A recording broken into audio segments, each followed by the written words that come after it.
Hello, my friends.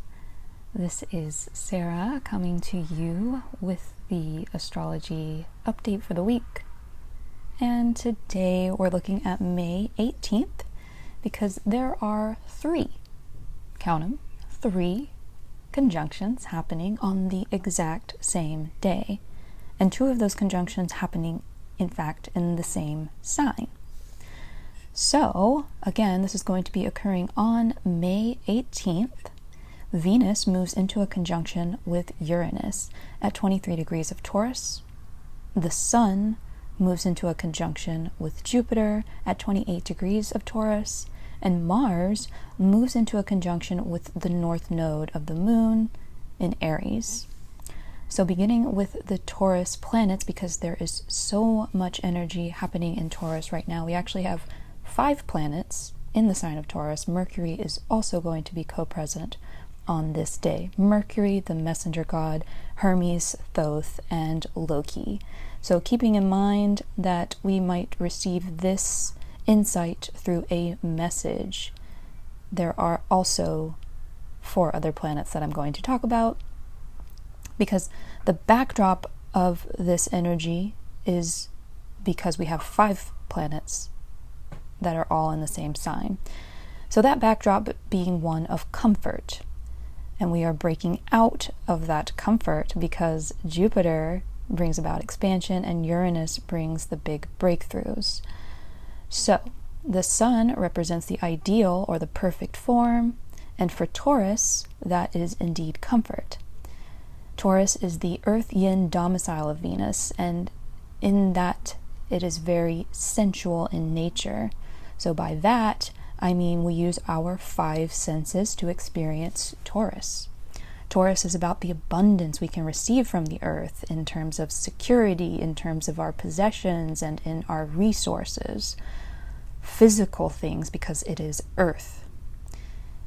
It is also very grounded, and keep in mind that Taurus is represented by the bull. Despite its steady nature, when provoked, the bull will charge. So we're experiencing that discomfort of something new, which Taurus isn't necessarily known for. So we had the new moon that occurred in Taurus just the last lunation.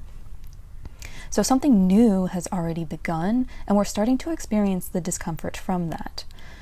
Taurus can even get the bad reputation for being lazy because it doesn't want to change its ways. And we like Taurus because it's reliable. With Venus at home here, she's one of the benefic planets, along with Jupiter. She's able to utilize all the tools necessary for making these changes, even if she's doing so reluctantly. So an easy example of this is quitting a bad habit that you know isn't good for you, even though it makes you feel good. You know you'll expand towards that ideal person that you want to be, and that will lead to major breakthroughs, but also that nightcap at the end of the day brings so much comfort. Or you'd rather watch that show than do any yoga. Or you'd rather shop online than spend time in meditation.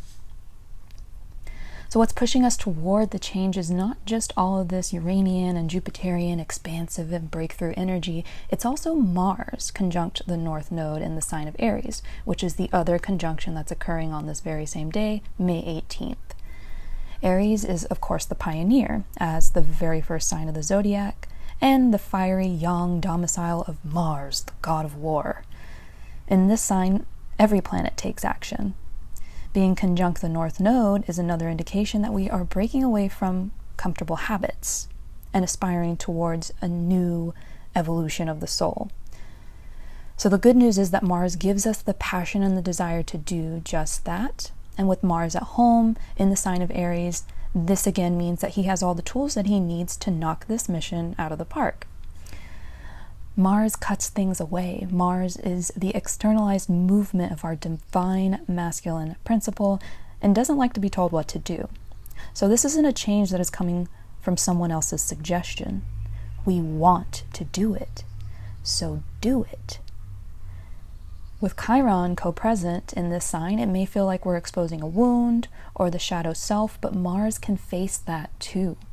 So for today's journal prompt, we are looking to the future so that we can contrast it with what's going on right now. So think beyond achieving your next big goal and how you feel in that very moment. A future projection, but it's important to feel it in your body, just as Taurus would like to. We all know how it feels to begin something new, especially a lifestyle change, and how awkward that can be at the start. We also know the amazing feeling of looking back at all we've overcome to achieve a goal. Hear it, see it, smell it, feel it, and taste it with all of your body. What does it feel like to be finished with the difficult part? That is the goal, not the project, not the assignment, and not the degree. It's the feeling, the personality, the state of being. Feel it, and you'll have it soon enough.